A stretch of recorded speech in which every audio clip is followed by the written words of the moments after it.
Rodrigue avec vous pour un autre exercice. Dans cet exercice, on va apprendre à dessiner une section rabattue. Une section rabattue, c'est quoi pour ceux qui sont peut-être moins à l'aise avec les termes de dessin technique? C'est une manière de représenter le profil d'une pièce. Par exemple, ici dans mon cas, j'ai une clé à molette. Puis la clé à molette, le manche, bien, c'est pas seulement une section rectangulaire, il y a une certaine épaisseur, puis ici dans le centre, j'ai comme un petit dégagement. Fait que je veux représenter ça. Je veux pas nécessairement avoir une vue de profil droit ou gauche juste pour ça. Je veux pas nécessairement avoir une vue de coupe à l'extérieur. Côté, disons, esthétisme du dessin, ça fait bien d'avoir en plein centre de ma clé à molette un dessin du profil. Donc, c'est peut-être plus une technique qui était utilisée plus couramment là, lorsqu'on dessinait à la main, parce que dessiner une vue complète, là, à la main, ben, c'était comme on s'embarquait d'un certain travail. Maintenant, avec les vues qui se génèrent automatiquement avec les logiciels, on va dire modernes, les logiciels d'aujourd'hui, comme SolidWorks, ben, c'est assez rapide de dessiner une vue de coupe. Donc, un outil de dessin technique qui est comme la section rabattue est peut-être utilisé un petit peu moins souvent, mais c'est quand même important pour moi de vous le montrer. Il n'y a pas d'outil qui s'appelle section rabattue dans SolidWorks. Il va falloir utiliser deux outils différents et tricher encore. Je sais, vous dites, je me suis pas inscrit à un cours pour apprendre à tricher, mais bon, on va apprendre à tricher quand même un petit peu. Donc, on va utiliser les deux fonctions qui sont vue en coupe, on la connaît déjà, et cassure. Donc, cassure, ça sert si on a représenté un objet qui est très très long, mais relativement fin. Par exemple, un manche une pelle. Une pelle ou une raquette de badminton. Sur une pelle, on va voir la partie pelle, la partie poignée, puis ensuite le manche, ben, sur mon plan, là, je pourrais ne pas dessiner toute la longueur du manche, juste rapprocher les deux bouts de la pelle, la poignée et la pelle, et faire une cassure dans mon dessin. Donc on va utiliser l'outil cassure, et on va utiliser l'outil vue en coupe pour générer la vue en coupe, puis on va venir la placer dans le milieu de la cassure. Je vous invite à basculer dans l'onglet exercice. J'ai déjà démarré pour vous un peu l'exercice, donc la vue de face est déjà là. C'est un assemblage et non pas une pièce qui est dans votre qui est sur votre page. Donc quand on va travailler dans la vue en coupe, vous allez voir, ça va être un petit peu différent, donc ça va être présenté un petit peu différent, mais à peine. Mais je vais commencer par la commande cassure. Donc sélectionnons la vue. Je vais cliquer sur cassure. Il me donne deux choix. Soit de casser un objet qui est coupé à l'horizontale, ben, qui est dessiné à l'horizontale, donc faire une cassure verticale ou faire une cassure horizontale. Dans mon cas, ce qui s'applique plus, c'est une cassure verticale. Si j'amène mon curseur au-dessus de mon dessin, vous avez la première ligne de cassure, donc on veut casser où? Grosso modo, environ dans le milieu. Fait qu'on clique une première fois. Puis la deuxième ligne, où est-ce qu'on la met? C'est pas particulièrement important l'endroit exact, mais je veux juste visuellement, vraiment juste visuellement, essayer de garder la même longueur de l'outil sur mon dessin. Donc si je viens mettre ma deuxième ligne ici, l'outil va être raccourci beaucoup, ça va peut-être donner une perception un peu bizarre. J'ai besoin environ de cette épaisseur-là pour rentrer ma section rabattue.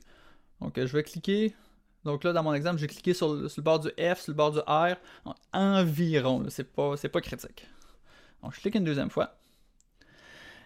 Je pourrais cliquer encore une troisième, quatrième fois, cinquième, sixième fois pour casser mon objet à plusieurs endroits. Je ne veux pas le casser à plus d'endroits, mais ce qui m'intéresse, donc si on retourne dans le volet à gauche, taille de l'intervalle, si la valeur de 0.5 pouces, on l'augmente, bien c'est la distance entre les lignes de cassure qui va augmenter.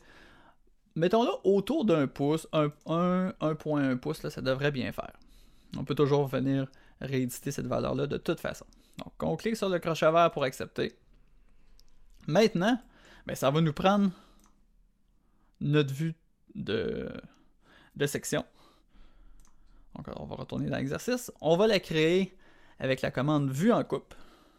Donc, je lance la commande vue en coupe. Mon plan de coupe, je peux le mettre à peu près n'importe où, tant que je suis dans la zone dont je veux représenter le profil. Donc, je pourrais la mettre ici. Je mets mon plan de coupe ici. Donc, je clique sur le crochet vert pour accepter la position de mon plan de coupe. Donc, c'est cette fenêtre-là qui est un peu différente des exercices précédents, étant donné que on est en train de faire une coupe dans un assemblage, mais il me pose des questions un peu différentes. Par exemple, lorsqu'on fait une coupe dans un assemblage, parfois, il y a des éléments qu'on ne veut pas couper. La boulonnerie, souvent, on ne veut pas la couper. Les arbres, selon les normes, on ne les coupe pas non plus. Donc, on pourrait venir les ajouter à la liste ici. D'autres, on veut tout couper. On veut l'assurage automatique. La visserie, ça ne s'applique pas. Inverser la direction, bien, ça va inverser la direction comme on connaît. De toute façon, qu'on le mette dans un sens ou dans l'autre, ça n'a pas d'importance. Je vais cliquer sur OK.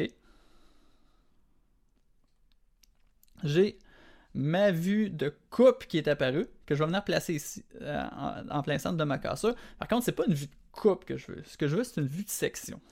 Je vais quand même la placer pour vous montrer la différence. Donc, je la place ici en plein milieu de la cassure. Donc, je clique une fois. Puis, je vais descendre un petit peu. Vue en coupe, vous avez la case section de coupe. Donc, une section, c'est seulement ce qui est coupé par le plan de coupe. Et une coupe, c'est ce qui est coupé et ce qui est en arrière-plan. Donc, je pourrais même vous le montrer. Ça va être encore plus évident. Si j'inverse la direction de ma coupe, là, ça devient vraiment dur à voir. Pourquoi? Parce que, si vous regardez mon plan de coupe, là, les flèches pointent vers la gauche. Donc, je suis en train de tout voir la tête là, de la clé à molette. Donc là, il n'y a vraiment rien à comprendre. C'est important de cocher section de coupe. Donc là, je vois vraiment juste le profil en forme de I. Et c'est ça que je veux montrer dans ma section rabattue. Donc, je clique sur le crochet vert pour accepter tout ça. Puis là, on va finaliser avec un petit peu de trichage. Le titre coupe CC, échelle 1.1, on ne veut pas avoir ça vraiment. On va simplement sélectionner le titre et appuyer sur supprimer au clavier. Et le plan de coupe, donc la ligne ici là, avec les lettres CC à chaque bout, on ne veut pas garder ça non plus. Ça l'aide en rien à la compréhension du dessin. Donc on va cliquer sur la ligne en question. Et on va faire un deuxième clic avec le bouton de droit pour avoir le menu contextuel qui apparaît. Et on va sélectionner cacher la ligne de coupe. Et voilà. On dirait qu'il y avait une fonction faite pour ça, mais il n'y en avait pas. On a triché. Donc c'est à votre tour de tricher. Puis lorsque vous aurez fini de tricher, je vous attends pour l'exercice suivant.